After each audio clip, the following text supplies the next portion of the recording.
E sì, per tutti si faceva la venta delle armi, scappellavo. E non pas che una trentina d'anni che si fa pa. E tutto il mondo portava chi con, al fondo della chiesa. Lo lendema di tutti che s'appellava il giorno delle armi. Il mondo portava, ni che portava, faceva un fossetto, ni che portava una fai di pasta di quen, d'altre portava un auco, i aveva una fenna e sì che pelava la tata finuso e imbrgliava un auco. E dopo c'è tal, allora lo mettevano al fondo della chiesa.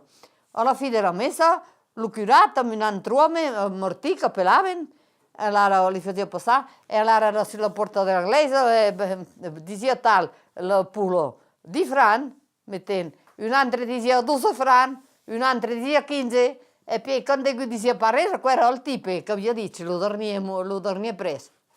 Ah oui, oui, e così faceva sulla plaza che doveva portare davanti alla porta della chiesa.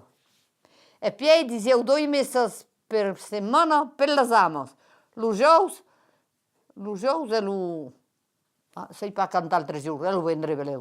2 messe per settimana per le armi. Ma da quel momento si abbiamo il cubeno, abbiamo lo sur, abbiamo le figlie, abbiamo tutto il mondo la messa. Che ora io non ho pas di gusto.